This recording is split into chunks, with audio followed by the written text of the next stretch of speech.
it's Crystal with youtellconcerts.com. I'm on the phone with AM and Shawn Lee. Can you just start off with a brief description of both your careers, starting with AM? I'm mostly a singer-songwriter. I've been doing this probably since 2006. Put out a few records, toured the world. My last record was a record called Future Sons and Daughters.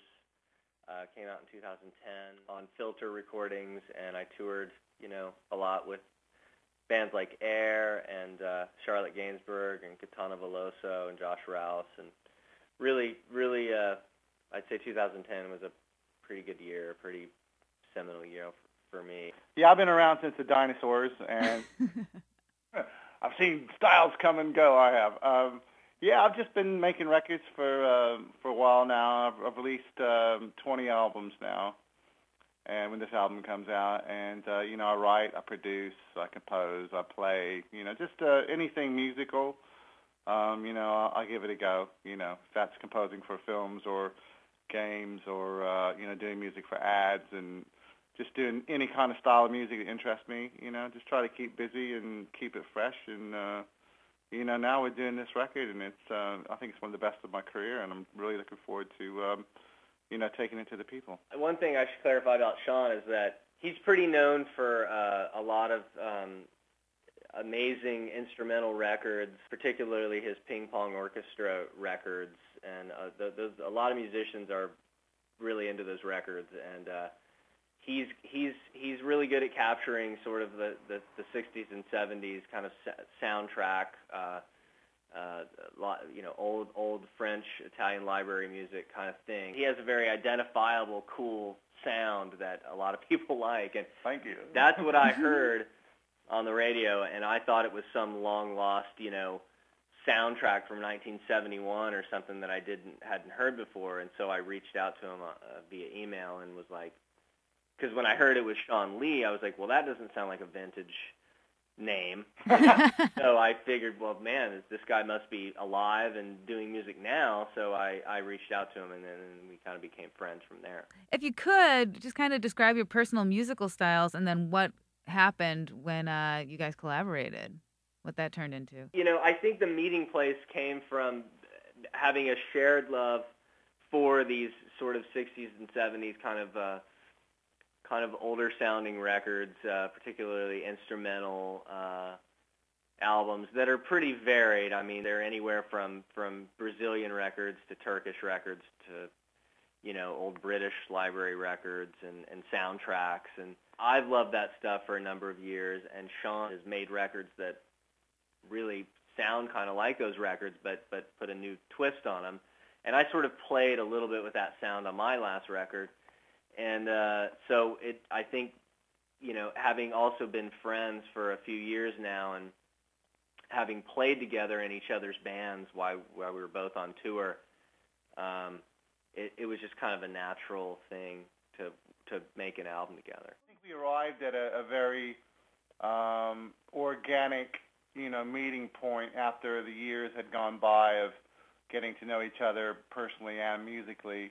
And then when we came to make a record together, it's like we pushed a button.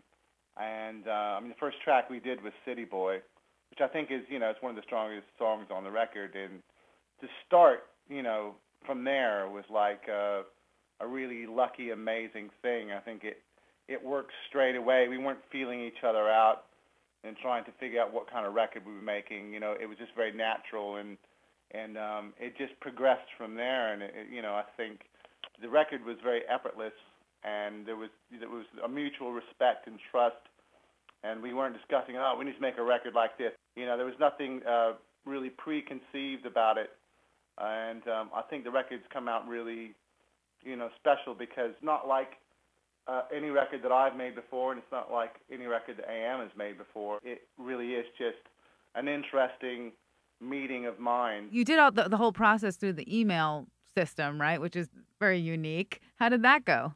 It went good. Because it allowed us both to work in our own spaces where we felt like, most relaxed and comfortable, and we got to work on our own time. Like I got to work when I wanted to, and Shawn got to work when he wanted to. We didn't have to work when we had to. Mm-hmm. Yeah. which is the case when you book a studio and go in and you have to make a whole record in 2 weeks and blah, blah, blah, and you're under all this pressure. There was no pressure. Nobody was really lingering over the other's shoulder, being like, hey, can you try it like that? Can you try it like this? It was more just like, I did what I did, he did what he did. And occasionally there might have been a minor sort of like, oh, hey, can you tweak that guitar down, or can you tweak that vocal effect up, or something like that? But it was pretty minute, and there was very little back and forth really about once all the stuff was tracked. When you work with some people, it's like, especially when you're together, I think in the same place making a record with somebody else, there's a lot more of that. Sometimes there's creative tension. It's like people wanting you to try something, or they don't understand where it's going to end up. They'll stop you before you complete your sentence, figuratively, Mm-hmm. And so that was an advantage that we had. There was never that. We were able just to facilitate our own ideas, and they were uncompromised, and I think sometimes, like when you create something where it becomes like a committee situation, you can end up losing bits of yourself and the that sharp focus that you might have, that vision, you might compromise it, and you might end up with something which is neither here nor there, that the different parties, nobody's completely happy with it because somehow it's been diluted, or it's become more neutralized. And I think that was a real advantage that we had working apart that worked for us. Absolutely. So you used a lot of dated instruments and equipment in this. What enticed you to do that? Well, I think the starting place for this record, was always the drums and the percussion. And I had made a record previously called World of Funk, which was the first record that I made where I used a Tascam cassette 4-track machine called a Porter Studio 244, and it's a 4-track from the early '80s, and I was just really into that sound, and I was recording the drums with one microphone. It was all very sort of back to basics, and very vibey, and just very fun, and limiting. It was limiting, It was like you only had 4 tracks and only had one microphone, so it forced you straight away into a very specific sort of vibe, which I think when you're making a record, these kind of things, they go a long way in defining the sound of a record. So I think, starting with the drum tracks as they were, they forced me creatively and sonically in a very unique and special sound. So we were kind of starting the record with, a sonic signature straight away, and then AM was so beautifully, when I would send those over to him, he would write around what the drums did. He didn't change the arrangement. If the drums stopped, he stopped. Maybe it might be an odd length. He would write to that. So straight away you had something which, fit together in a really cool way. And I think as we went on, we had a mutual love for, cheap sort of Yamaha and Casio early '80s plastic toy, practically toy keyboards. Yeah. And they have a lot of charm, and I think they're very nostalgic. They push a button inside of you when you hear it. It takes you back, and it connects with that kind of innocence and nostalgia, and I think they sound so bad that they sound so good. It's that sort of thing. Using like the 4-track and the old synths, the cheap synths particularly, they sort of work best in this situation because they almost sound like a record from 1971 because they're so thin. They're like consumer model things, so they sound like advanced recording did like a long time ago, because advanced recording a long time ago was thin and kind of, it just hadn't progressed into this beefy, rich sound yet. I think sometimes when you're using cheaper gear from later, it can almost sound like high-end gear from way back when. So you'll hear a keyboard, you'll hear this like cheap synth keyboard that's got so much character, and you're thinking, is that a cheap keyboard, or is that like a $15,000 Moog but recorded in like '68 with some shitty mic? As composers, how do you know when something is going to work or when you should just trash it? I think for myself, in the case of this record, there was never an idea that was trashed. And I think in my own work, that happens very seldom. I think the thing is, personally speaking, that when you do something, you must see it through.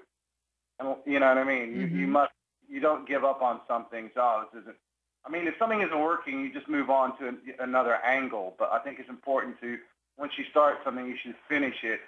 And because there's always something that's learned in that process.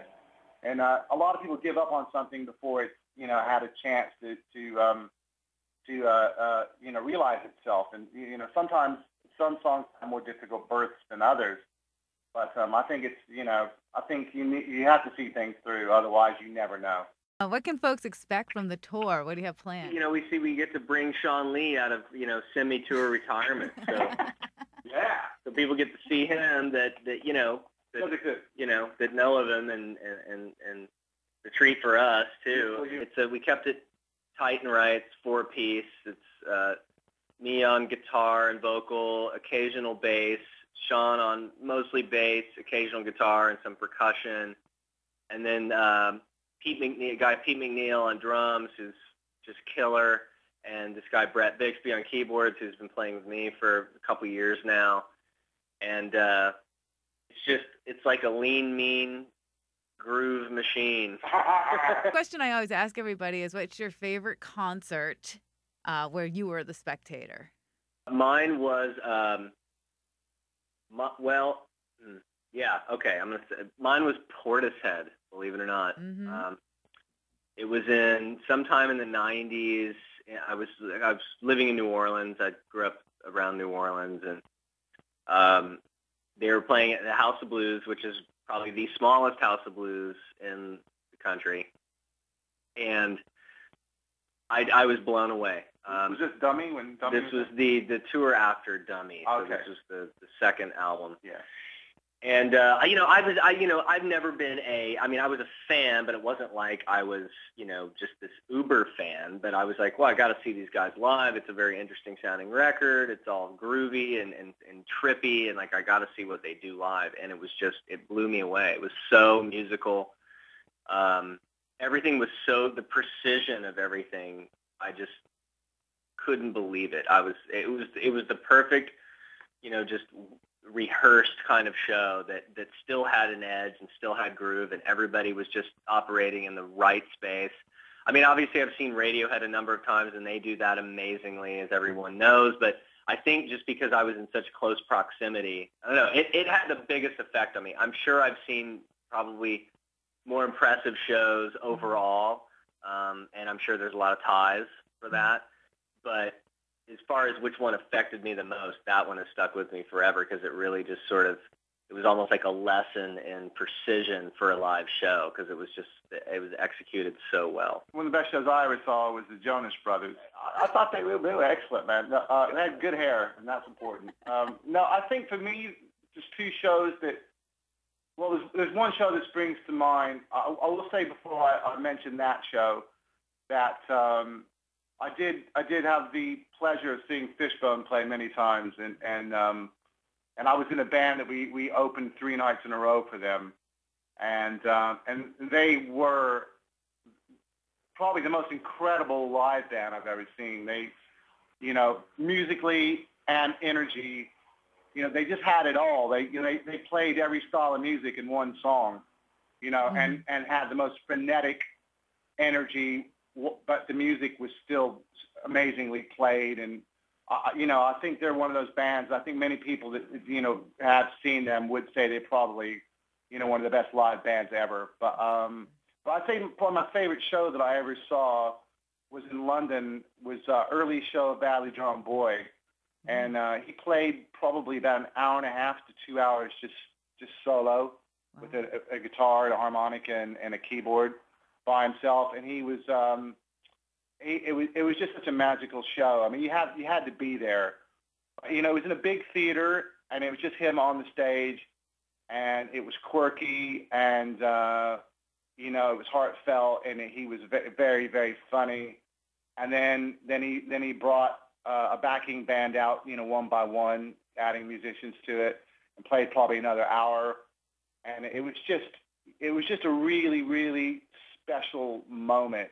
I think he can be hit or miss live a bit. I mean, I've seen him play loads and loads of times, you know, and you know, I feel really lucky that he's become a friend of mine and all that. But that one, it was at the Queen's Theatre in London, and it really was a very, very special show, I have to say. I have a question from a fan who wants to know if you'll tell us who Clutchy Hopkins is. Okay, I can reveal an exclusive about Clutchy Hopkins. Oh. Okay. Yeah, moment of silence. Drum roll, please. The identity of Clutchy Hopkins is Banksy. I can say for the record that I possibly am the only person on the face of this earth who knows the true identity of Clutchy Hopkins and Banksy. And on my heart. So the album is Celestial Electric. It's out now. Where can we buy it? It should be available. I mean, it's definitely going to be available, obviously, on iTunes, Amazon, all the major downloads. And you should be able to get the CD itself off Amazon.